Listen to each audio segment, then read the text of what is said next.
চাপা, একটু হাত চালিয়ে কর, বেগুনটা তাড়াতাড়ি দে। তোর মেজ দাওয়া ডালের সঙ্গে বেগুন ভাজা না পেলে মুখে ভাতই তুলতে চায় না।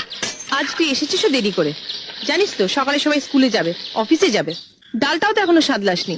আর একটা গ্যাস জ্বালা, আজ দীপা আবার বলেছে কুরকুরে আলু ভাজা চাই। আমি আলু কেটে দিচ্ছি, তুই কড়াটা চাপা। চাপা দি, ওর জন্য একটা মাছ ভাজা তুলে রেখেছো তো? না বাপু, ভুলে গেছি। বড় বৌদিও আজ আমাকে মনে করিয়ে দেয়নি, সব আমি ঝুলে দিয়ে দিয়েছি।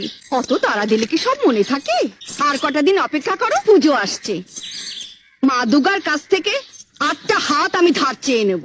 উফ, তোমাদের বাড়িতে 10 হাত না হলে কাজ করা আমার সম্ভব হচ্ছে নি। সরো। হাজলামো করিস না চাপা, তাহলে তো রাবণের কাছ থেকে তোকে 9টা মাথাও ধার নিতে হয়। 10টা মাথা না হলে সকলের সব কথা মনে রাখবি কি করে? যা বলেছিস, এই বাড়িতে সবার আলাদা আলাদা অর্ডার, এক একজনের এক এক রকম জিভ। জীব নয় দিদি, বলো নোলা।